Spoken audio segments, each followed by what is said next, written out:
The Great Wall of China is a feat of engineering unequaled anywhere in the world at any time. It is a story that spans more than 3,000 years of human technology.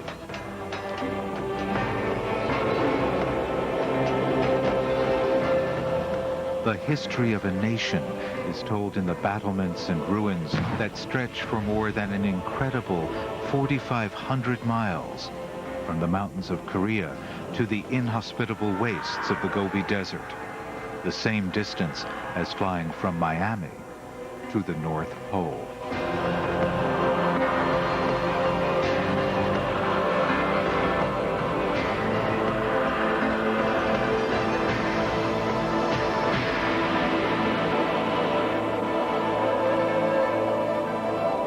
Hidden in this immense structure is the bloody history of the Chinese nation.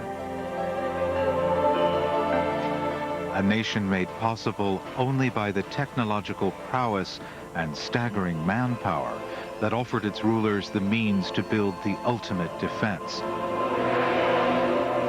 A border wall that overcame both China's enemies and nature itself.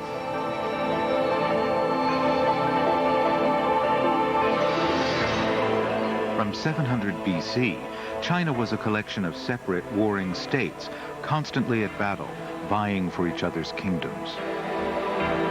After nearly 500 years of turmoil, there remained only two powerful kingdoms that were destined to meet in a final battle.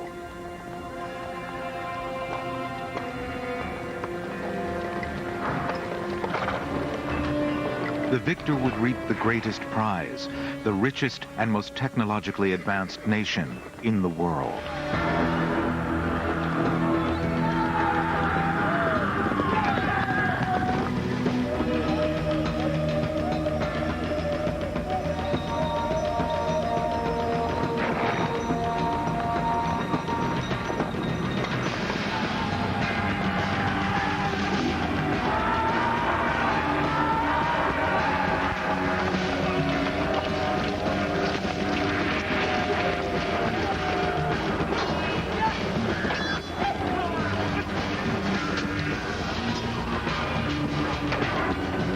When the state of Qin ambushed and defeated the Chu army in 226 BC, Qin Shi Huang became the first emperor of a unified China. But this new superpower now faced a tougher enemy, the nomadic Xiongnu of the north.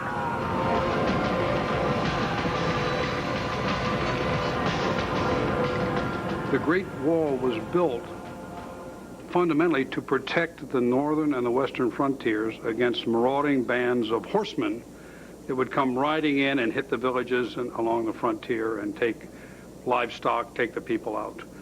Light cavalry, if you would prefer. China's border with the Xiongnu ran along the northernmost lines of arable farmland. Here, the Chinese were beginning to develop into an agricultural society. The Xiongnu, however, came from the northern wastes. They were forced to be wandering nomads.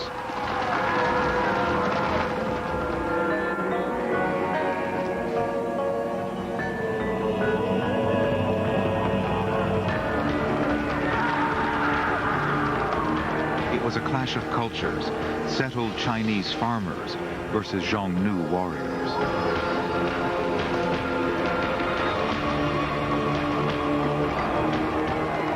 Qin Shi Huang knew that the Xiongnu would be difficult to defeat, even for his battle-hardened army.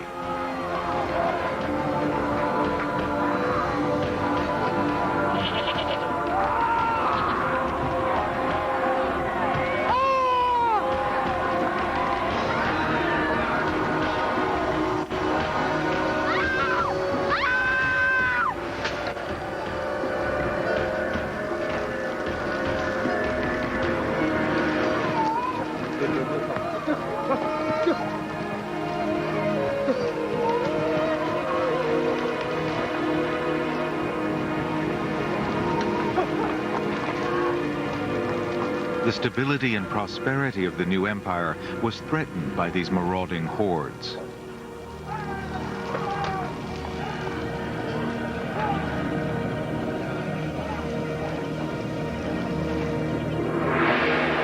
preserve China's borders, Qin Shi Huang set about building a huge defensive barrier in 221 BC. Wall building became the essential military strategy to repel the Xiongnu. Wall building started before the age of gunpowder, before the age of the cannon. It was a way to, in fact, stop your enemy, cause your enemy to present themselves as a standing target, either below you or in front of you, rather than a fleeting target riding along on horseback. So the entire purpose of wall building was to, in fact, stop the advance, the maneuver of your enemy and put them in a position where they were easily engaged. Qin Shi Huang's Great Wall, the first Great Wall, was the most ambitious engineering project of ancient times. The Great Wall is built of earth and stone, much as the ancient pyramids in Egypt are built in earth and stone. But the scale of the Great Wall of China is so very different. In the pyramids, we think of those teams of slaves dragging stones up and laying them one after the other, and we think of that as an enormous effort. The Great Wall of China is perhaps 30 pyramids, 30 great pyramids, thousands of miles long. The level of effort to build the Great Wall of China is just far greater than anything that the ancient Egyptians ever achieved. It's an extraordinary achievement. To build this 3,000-mile-long fixed defense, the emperor selected his most able general, Meng Tian. He was given an army of more than 300,000 men. These soldiers fought barbarians, built supply roads, and constructed the wall itself. The early wall builders had no choice but to use local materials. Most of the Qin Great Wall was constructed from beaten clay.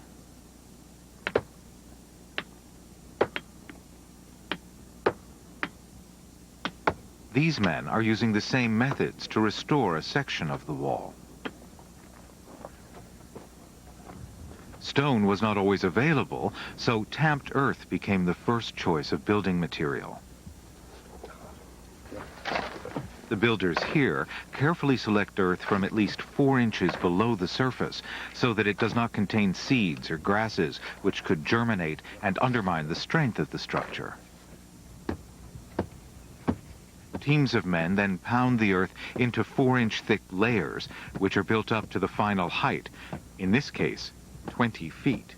Although the tamped earth wall is very simple, this process produced a structure so strong that many sections are still standing 2,000 years after their construction. The route of the Qin Great Wall stretched from Mount Jeshi in today's North Korea to Lintao in western China.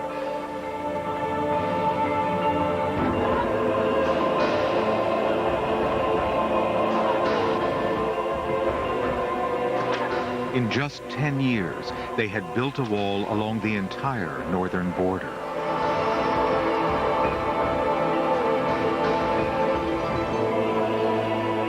The terrain traversed by the wall included marshes, quicksand, desert, and altitudes of 8,000 feet above sea level. The big difference between building a single structure and building a wall is that a single structure stays in the same place.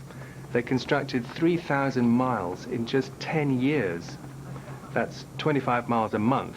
That's nearly a mile a day. Quite extraordinary. This rare section of the Qin Great Wall in Inner Mongolia was constructed entirely out of local stone. Built 2,200 years ago, it snakes across the Yinshan Mountains for 60 miles.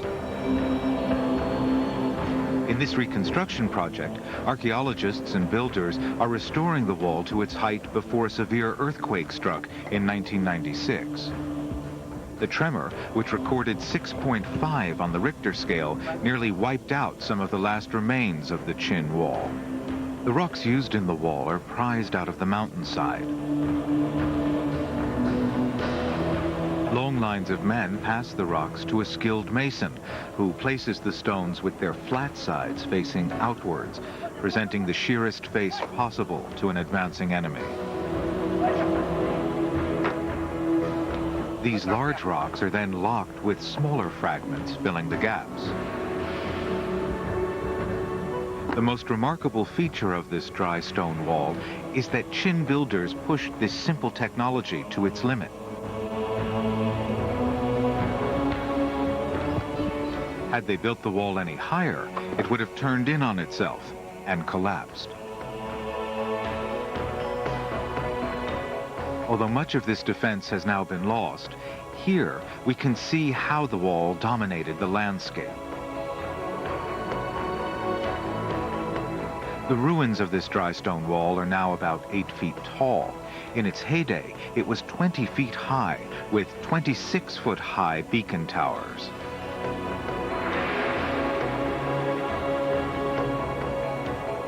These sections were deliberately constructed below the top of the hill. If the Qin soldiers had to retreat, they would still hold the higher ground, from where they could launch counterattacks. Once the wall was there, it could cause the emperor to implement that principle of war called economy of force. Economy of force says that you take your forces, you use a minimum force in one location in order to build a larger force in a more important location. Well, once the wall was there, the emperor had the ability to do that.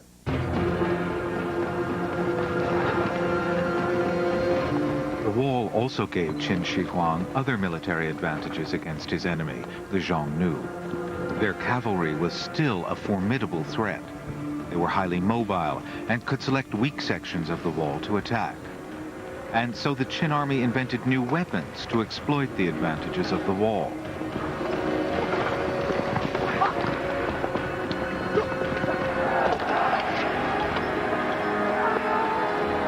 The most deadly of these weapons was the crossbow.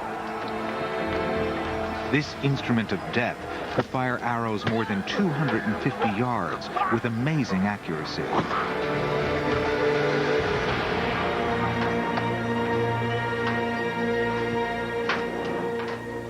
The Qin also developed iron casting techniques, which produced the world's first iron sword.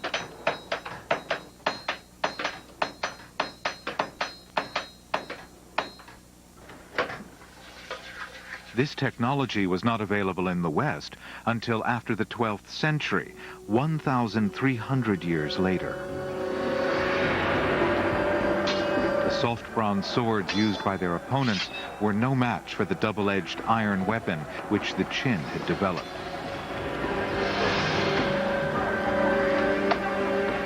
But keeping out the Xiongnu was only achieved with tremendous economic and human costs. The Qin Great Wall was such a large project that few other human endeavors will ever equal it. Qin Shi Huang imagined the wall would bring peace to China.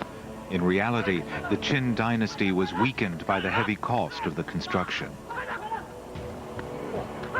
The Qin legal system sentenced criminals and intellectuals who clashed with the emperor to the punishment known as Chengdan, or wall faces, 4 years hard labor, and the horrific branding of the prisoner's slave status on his forehead. For the slaves, conscripts, and prisoners who labored on the wall, life was unbearable. The ancient historical work, the Huainanzi, or Principles of the World, recounts that ditches on the roadside were filled with the corpses of men who had been forced into the construction of the Great Wall.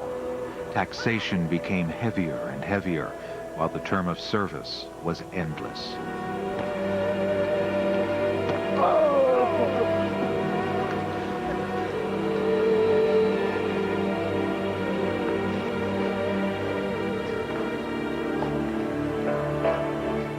Many believe that the wall is full of the remains of the dead.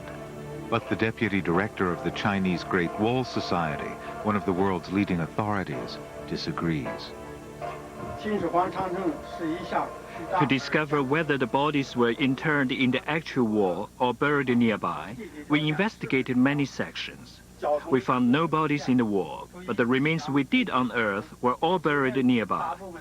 This shows that the workers were buried near the Great Wall and not added to the filler as legend has it. There is a logical reason for this. the bodies will decay and affect the stability of the wall.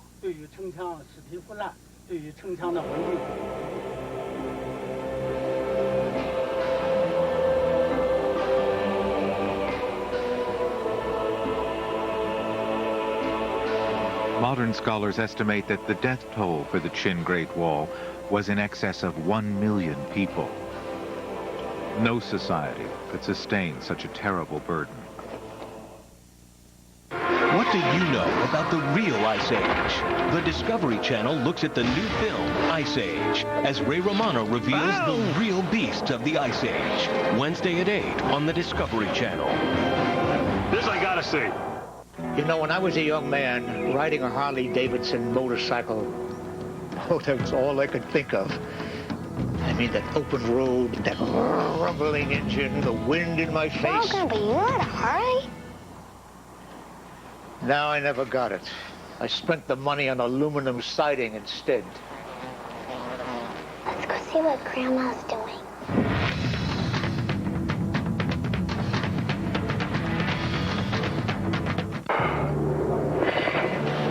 Heartburn? Give me a cold one. Introducing Tums Cool Relief with Freva crystals for an immediate cooling, soothing sensation and fast heartburn relief. New Tums Cool Relief with calcium.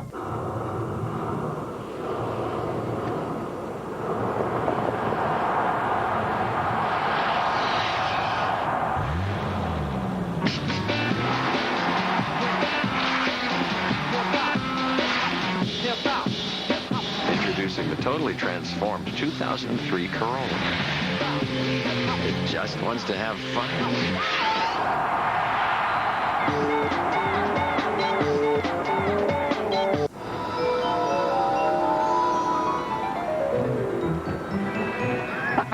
With document distribution from Canon, you can send a document to different locations instantly. Print it in one office, email it to another, and send volumes somewhere else. All at the same time. Hey, welcome to the new office. It's Business Accelerated. Hello, I'm Nigel Marvin. For 20 years, I've traveled the world as a zoologist and filmmaker. Now share my most amazing adventures. Saturday. That's the biggest gaboon viper that I have ever seen. Nigel goes in pursuit of lethal snakes. Can follow the prey like a heat-seeking missile. Slither along in their venomous world and discover the intoxicating nature of these deadly vipers. Nigel's Wild Wild World, Saturday at 8 Eastern and Pacific, only on the Discovery Channel. People want to win. Now you get your head back in the game or sit down. They want those national championship banners. Everybody's playing their own game out there. Don't you kids get it? The first original motion picture from ESPN. Playing my game is what got you here. Brian Dennehy is Bobby Knight. I had to sit around for a year with a losing record? I'm not going to let you people do that to me. A Season on the Brink. Premieres tonight, 8 p.m. Eastern on ESPN. Viewer discretion is strongly advised.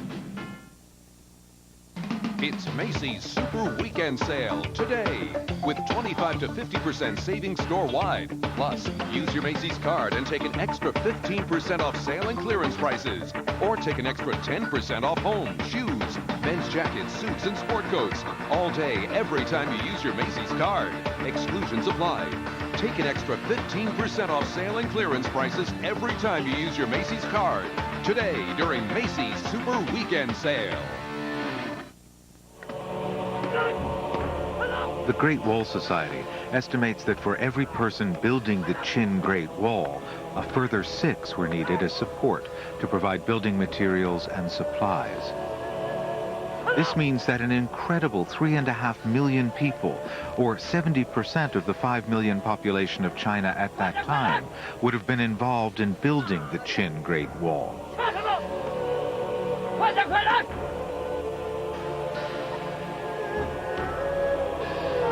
The construction of the Qin Wall became the most hated imperial project in China's history. In 209 BC, only a year after Emperor Qin Shi Huang had died, millions of peasants rose up to end the tyranny and bloodshed of wall building. The Qin dynasty had fallen, brought down by the building of the Great Wall.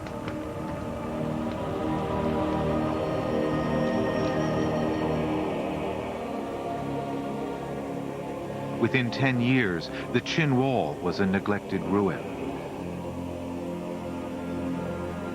Once again, the northern border was at the mercy of the Xiongnu.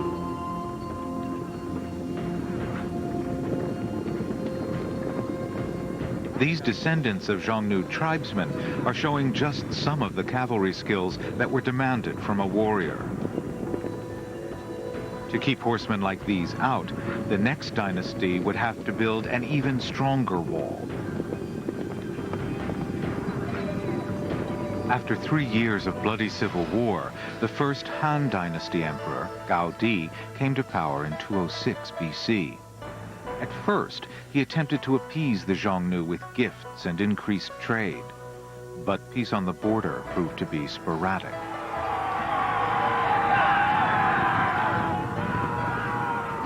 The Han leaders launched a massive assault against the Xiongnu, forcing the nomads north. To consolidate these victories, the Han set about marking out the new extended border of China. In many areas, they simply restored the Qin Wall. But in the deserts of the northwest, they had to build on a landscape so barren that new methods of wall construction had to be devised. The remains of the wall in the western desert reveal the ingenuity of its builders. Here, the local earth is a very poor quality gravel, a grit made up of sand and stones. The internal construction of gravel and twigs is still clearly visible.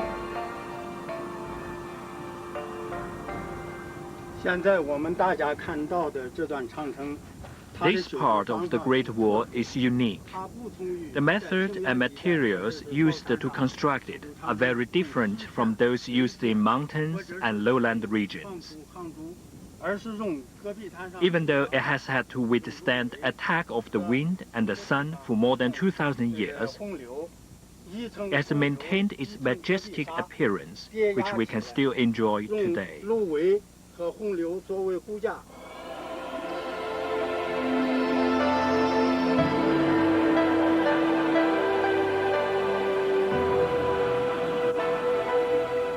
In the Gobi Desert, red willow is one of the few plants to survive the intense heat of summer and temperatures which can fall as low as minus 30 degrees Fahrenheit in winter.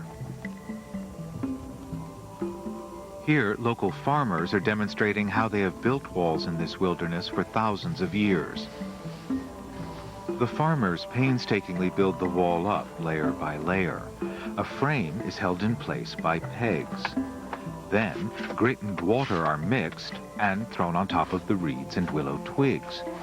The red willow is used to strengthen the layers of gravel in the same way that builders today suspend steel rods in concrete to strengthen and stabilize modern structures. The edges are hammered with hand tools, and then the layer is tamped until the gravel, reeds, and red willow form a compact strata of the wall.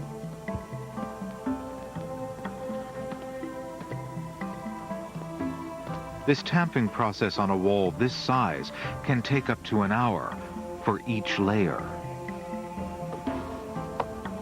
Finally, when the wall is complete, the frame is removed. This small 5-foot-high wall took 6 people 2 days to build. Using these techniques, and hundreds of thousands of men, the Han were able to build the wall far into the desert.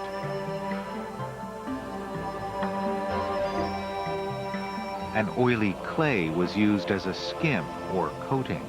This not only made the wall difficult to scale, but also preserved the wall against weather erosion. But the Han emperors realized that to have a strong northern frontier, they not only needed to build an immense wall, they also needed to train crack troops to defend it. Mounted squadrons were established. They wore light armor and could race in and out of hostile territory, checking enemy movements. They had many victories against the Xiongnu. To support these troops, horse breeding stations were set up all along the wall. The Han employed renegade Xiongnu horse masters to breed the horses and drill the troops. By the time the 6th Han Emperor, Wu Di, came to power 66 years later, the Xiongnu had been crushed, and the wall had been extended by 300 miles, far into the Gobi Desert.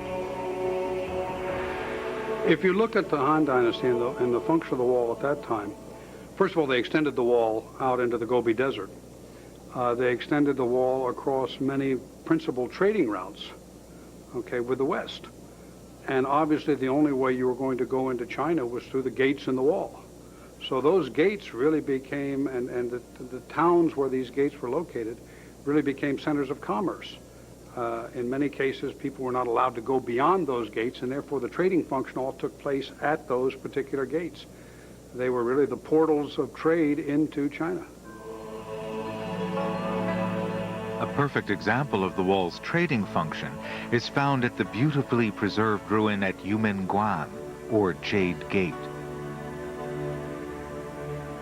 A thriving market was established, which traded in jade, camels, horses, gold, spices, silks, wool, and precious stones.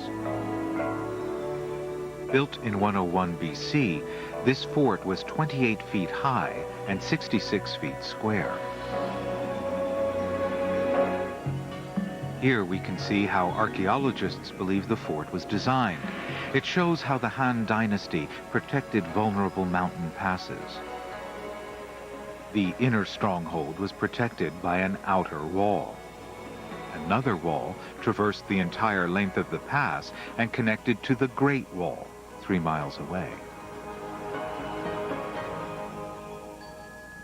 This section of the wall accumulated tremendous wealth, and the town that grew up around it became known as Hichangcheng, or Peace and Prosperity.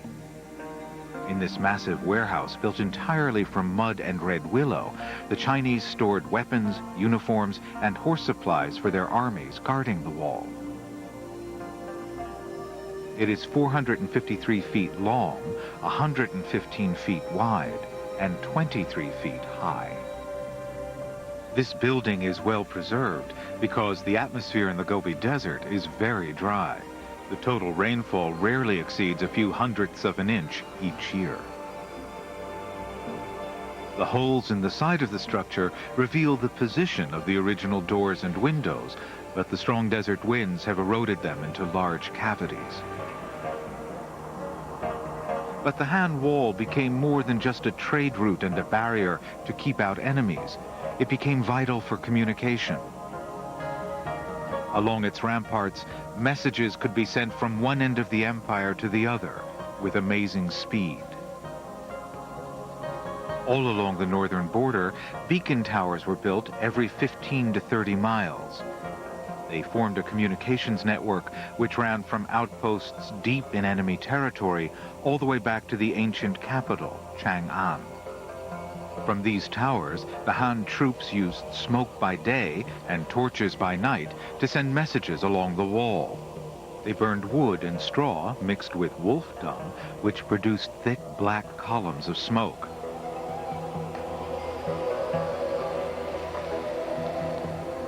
The code of these signals was strictly governed by Han statutes.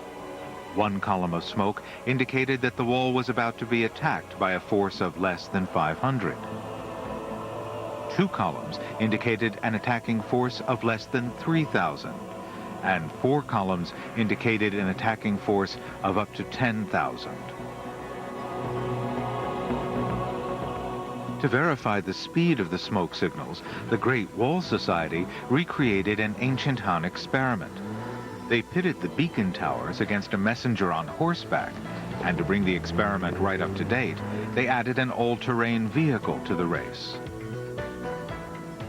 The course was 15 beacon towers long, a distance of 53 miles, crossing mountains, lakes, and dirt tracks.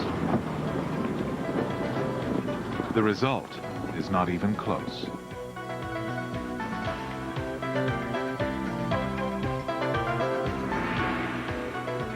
2,000 years on, the smoke still beats the horse messenger, and now the jeep as well.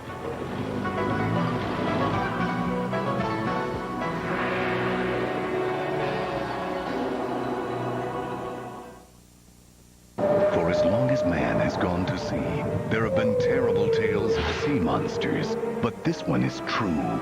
Chasing giants on the trail of the giant squid. Tomorrow at 9 Eastern and Pacific on the Discovery Channel. I know the restaurant business. I do not know insurance. Our business has grown. My children have grown. We figured this would be a good time to reevaluate everything. Our prudential agent made it easy. She explained it to me in such a way that I felt totally comfortable. It's all on one piece of paper. You can see right where you stand. You're going to walk away with peace of mind. Why didn't I do this years ago? Call 1-800-THE-ROCK for your free life insurance needs analysis from Prudential Financial. For the first time on network television, uncut with limited commercial interruptions, a special USA movie event. All right! Adam Sandler is Big Daddy. I wet my bed. No! Will somebody get the kid a Happy Meal? You like that, huh? You think that's funny? Big Daddy premieres Sunday, March 17th at 7, 6 Central. You guys wear the same size T-shirt. On USA. It is I, Jonathan Carter. I have breached the outer doors of the pyramid. I discovered hieroglyphics, but have little time for them. Instead, I spend hour upon hour rigorously studying a secret spring. At the end of the day, I discover a pharaoh's chamber. I shan't dally here, though, for there is much more to discover. Luxor, Las Vegas. Discover its secrets by calling 1-800-288-1000.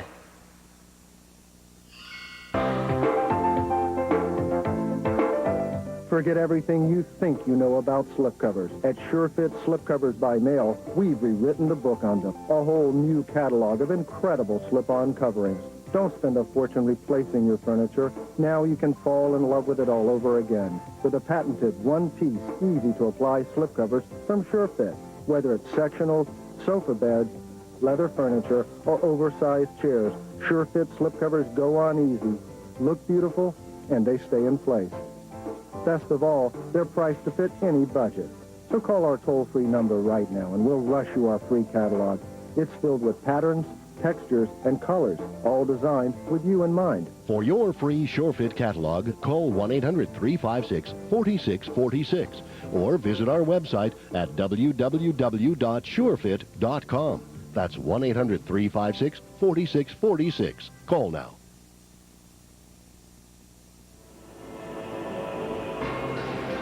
China waited another 1,300 years before it embarked on its greatest period of wall building. Much of what remains today was built by the Ming Empire. They were driven by desperation to build the ultimate defense and lock the northern frontier once and for all. The Ming renovated the old Qin and Han walls and extended them. The Ming Wall stretched nearly 4,500 miles from the Korean border at Dandong to the fort of Jiahuguan in the western desert. Even today, this fort remains one of the most impressive, ornate, and sophisticated military constructions in the history of China. The Ming Dynasty came to power in 1368, inheriting a nation crushed by 100 years of rule by the Mongols. The mighty Genghis Khan had united these tribes in 1206 and then led their push through China. But ultimately they fell from within, a peasant rebellion spelling the end of the Mongol Empire. The leader of this revolt, Zhu Yuanzhang, was installed as the first Ming emperor. He immediately took up the challenge to begin building the Great Defense again. The enthusiasm with which the Ming emperors embraced this ambition was staggering. They built more wall than any other dynasty. When you look at the Ming Wall, the thing that impresses you most of all is how huge that wall is, how huge the citadels were. I mean, the towers along that wall. One can only speculate as to why they had to be so big. This may have been a signal to attacking forces. Okay, look at what we are capable of doing. Look at this huge wall we are capable of putting up. Look at these huge fortresses we are capable of building. That's the strength. That's what China is. You take us on, this is what you're going to have to take on. So maybe it had a psychological value also. This section of the wall at Gubeko reveals the grand scale of Ming military planning. Snaking across the mountains, this stretch of wall protected the agriculture of the fertile Beijing plain against invasion by the Mongols.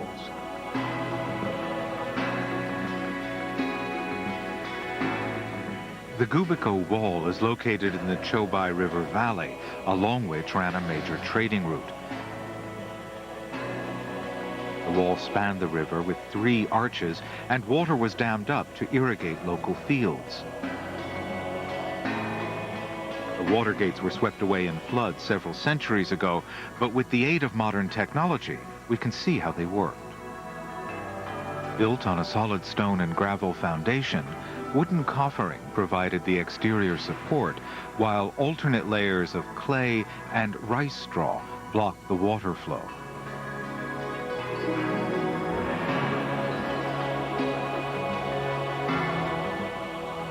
The Ming Wall was built typically with a brick facing, which here has been stripped away, revealing the tamped inner clay structure. Here we can see the different layers of construction that make up its whole.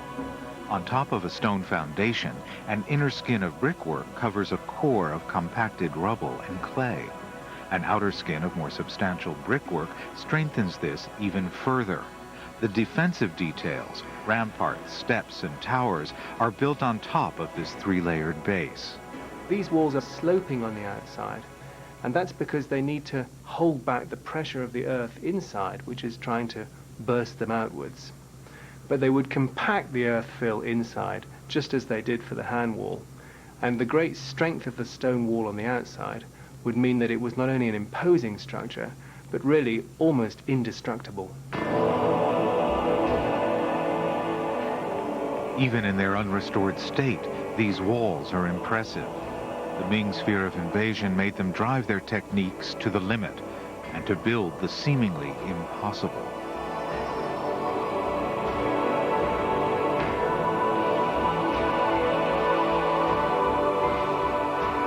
Here at Simitai, the wall is a staggering feat of engineering.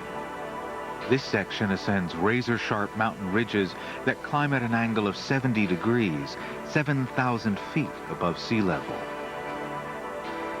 In places, the walkway is no more than 20 inches wide, with sheer drops on either side. Not surprisingly, the wall here is completely unrestored. These triumphs of Ming engineering were only made possible by innovative structural techniques. Many of the sections of the Great Wall built with stone or brick during the Ming Dynasty climbed the gradients of more than 45 degrees. They are still stable and intact after more than 400 years, surviving many earthquakes and erosion by wind and rain. These sections are regarded as a miracle of mechanics. The principle of this miracle is that each brick and every piece of stone is a plane by itself, and the vertical pressure on these planes forms a stable triangle with a slope underneath. If we view the analysis, the entire wall is a massive triangle composed of many small triangles. Therefore, it's very solid.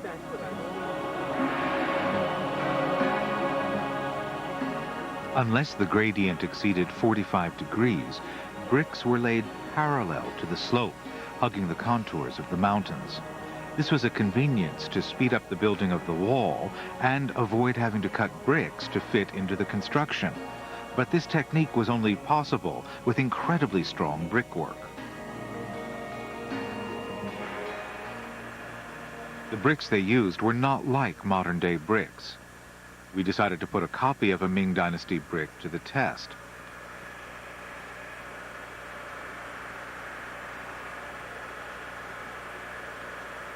Incredibly, this brick performed as well as a modern concrete block.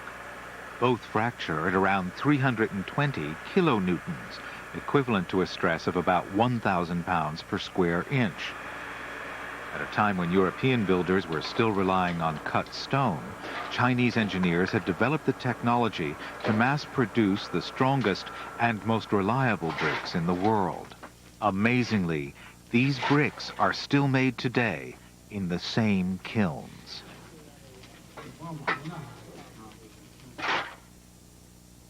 Cancel my Eco Challenge ticket. Cancel my Yucatec ticket. I'm not running across the desert. I'm done. There's only one World Championship adventure race, and this is it. I've never experienced anything quite like that in an adventure race. I aim for some excellent suffering this time. The Discovery Channel World Championship Adventure Race begins next Sunday at 9 Eastern and Pacific. This is not adventure race. This is survival race. Bonnie's toothpaste stopped fighting plaque before her first cup of coffee. Clark's won't make it past his donut. You see, most toothpaste can't fight plaque after you eat or drink, when teeth become more vulnerable to bacteria. But Colgate Total is different. Its patented combination of ingredients attached to teeth to protect for 12 hours, even after eating and drinking. Isn't it nice to know you use Colgate Total? Colgate Total, 12-hour protection. For the first time on network television, uncut with limited commercial interruptions, a special USA movie event. All right! Adam Sandler is Big Daddy. I wet my bed. No! Will somebody get the kid a Happy Meal? You like that, huh? You think that's funny? Big Daddy premieres Sunday, March 17th at 7, 6 Central. You guys wear the same size T-shirt. On USA.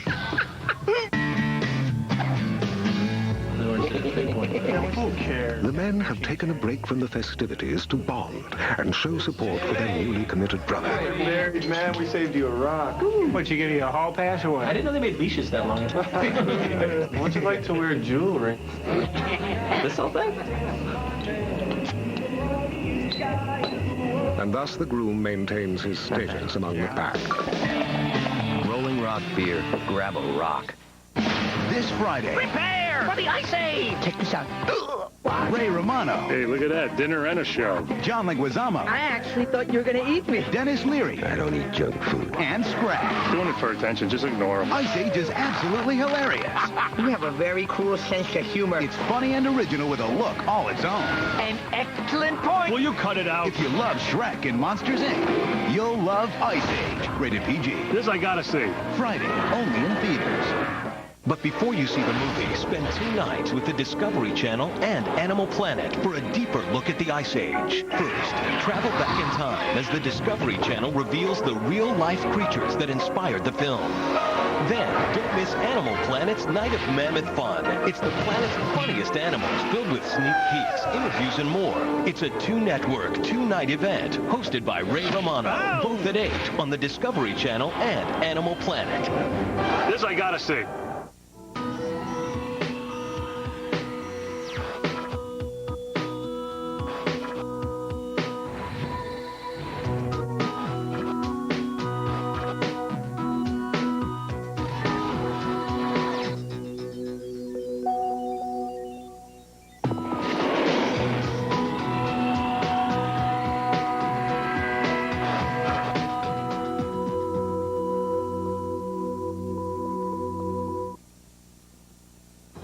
Every day, a new journey begins. What are you going to show us today? A new adventure in living well and feeling great. Might be just what the doctor ordered. Stuck in procrastination mode? Just do it. Explore knee replacement surgery, help for female hair loss, and finally organizing your photos. Seeking Solutions with Suzanne. Every day. 3 times a day on CNN Headline News.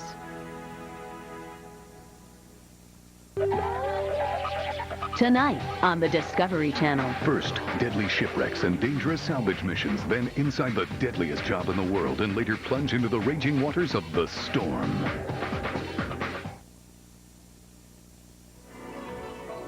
But it was not only the bricks that were unique. The mortar, which locked the bricks in place, was very resistant to erosion. but how it worked has been a mystery for modern archaeologists.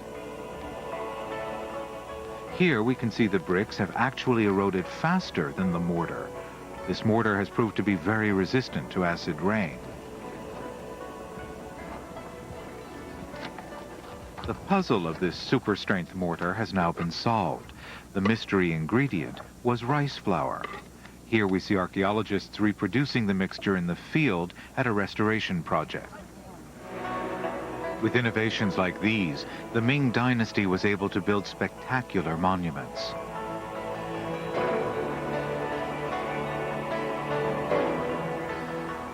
The wall at Jinshanling provides some of the most spectacular views of the Great Wall.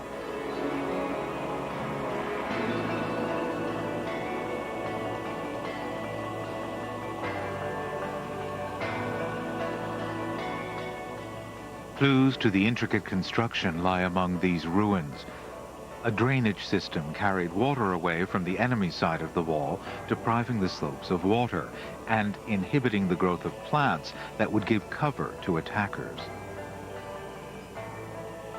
Warning towers were built in enemy territory. These spurs, built out from the main wall, permitted the defending Chinese to attack marauders from two sides.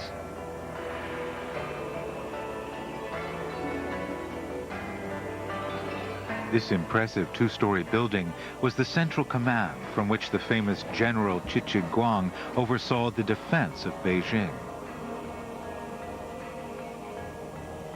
The armies were controlled from watchtowers, built every 200 yards along the Ming Wall. In some of the towers, the soldiers slept along one side on heated stone platforms. The platforms themselves were kept warm throughout the night by a coal fire stoked through holes on the outside of the tower. Locks and bolts secured the doors and windows from within, creating a formidable fortress.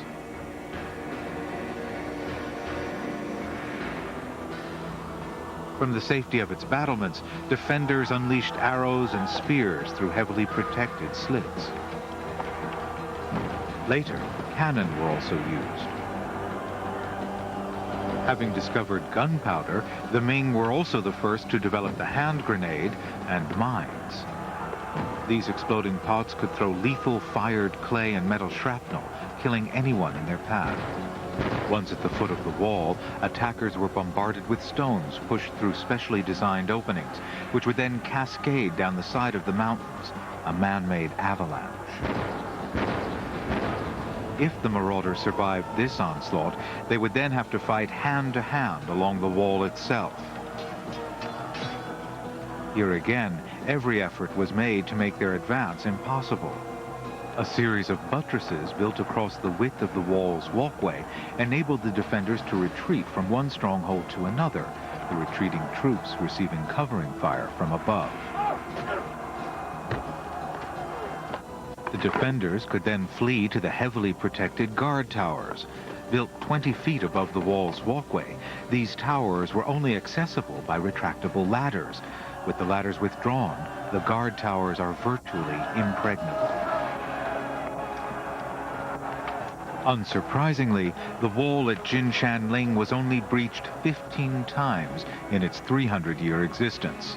An attacking force never held it.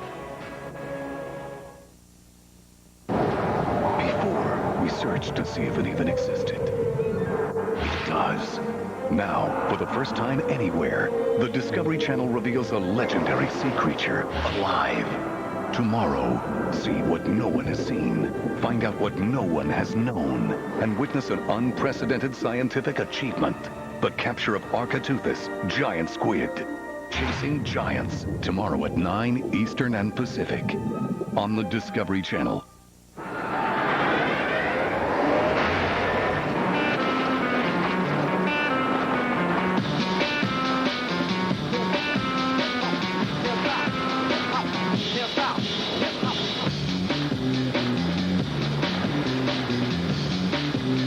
Introducing the totally transformed 2003 Corolla.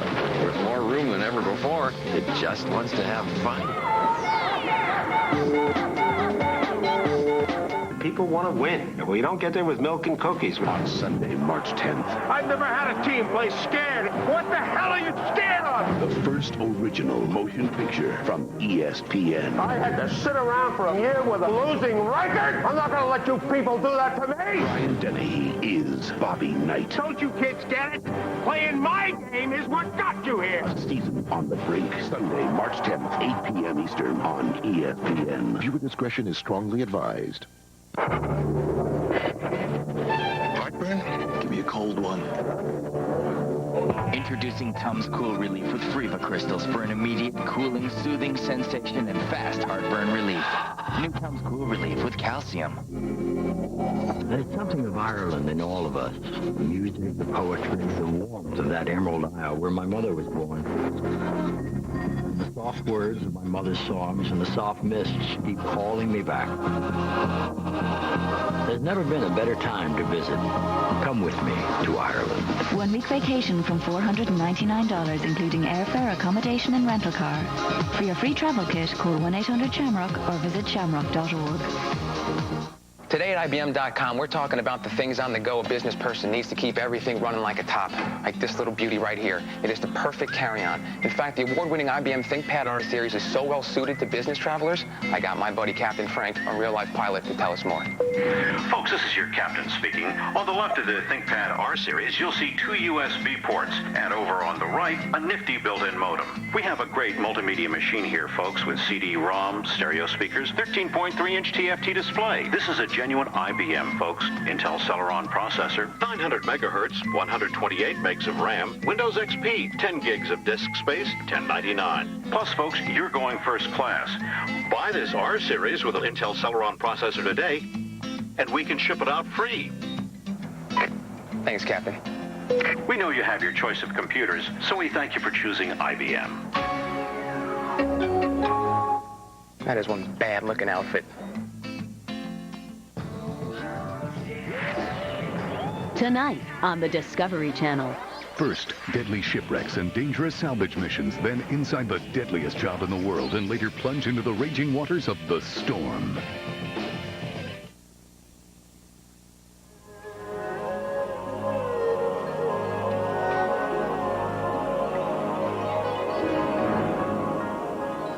Jiayuguan, the fort at the western end of the Ming Wall, is spectacular. The fort was strategically placed to protect the Chinese end of the Silk Road.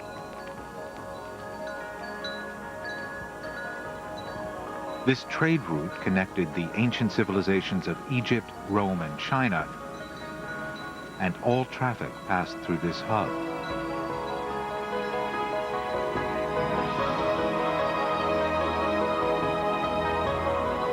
Since its construction in 1372, it has stood alone in the desert, a potent symbol of the distant power and wealth of Beijing.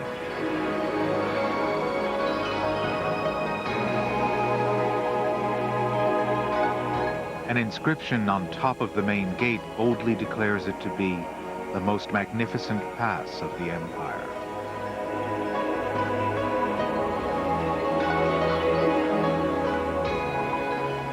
Yi Kaijian, China's most famous architect, was commissioned to build the Jiayuguan fort.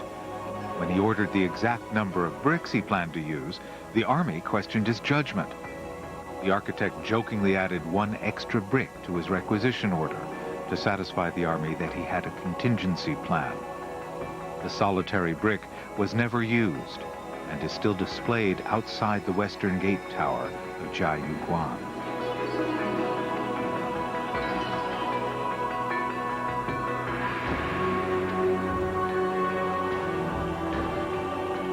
But the architect also remembered that the Great Wall was built to defend the nation.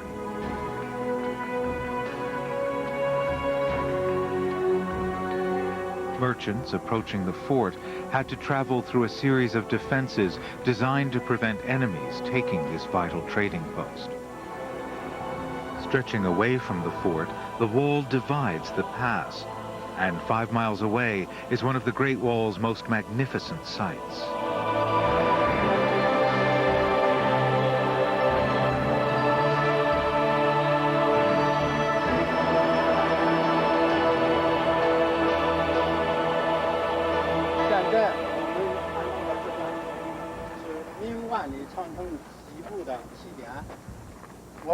This is the starting point for the main Great Wall, the #1 beacon tower.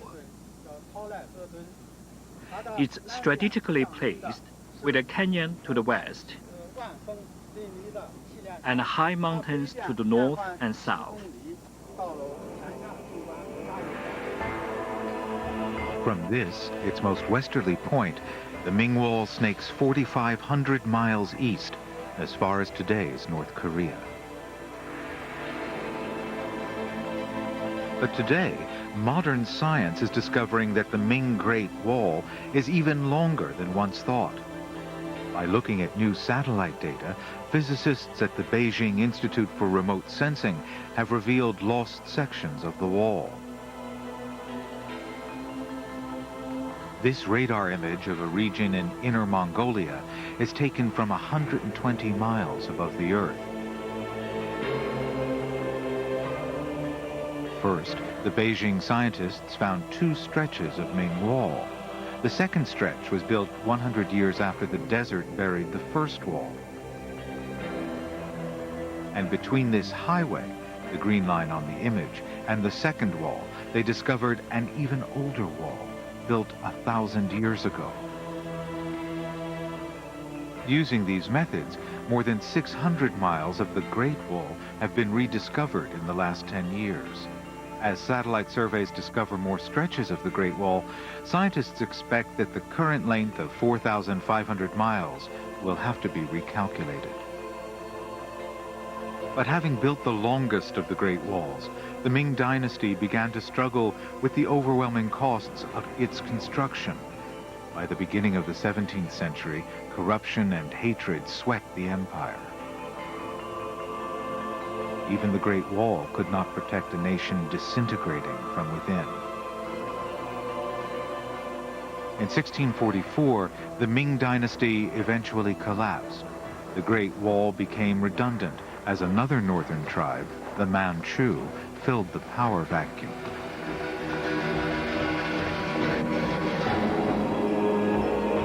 The Great Wall defined China for more than 2,000 years, but ultimately, the costs were immense.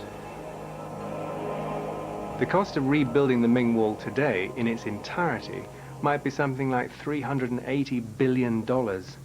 That's a huge sum. You could compare it to the $360 billion that's been spent on the interstate highway network in the United States in the last 40 years. And the human costs were huge. If ancient Chinese histories are accurate, then we can estimate that 1 man has died for every yard of wall built, nearly 8 million. Today we can question whether such a price was worth it. But modern-day China exists largely because of the stability offered by the wall. The Great Wall is unquestionably a technological marvel, but it is also a powerful military symbol. Those living outside it and within it are in no doubt as to its meaning. Invade at your own risk. Rebel, and you will be overcome.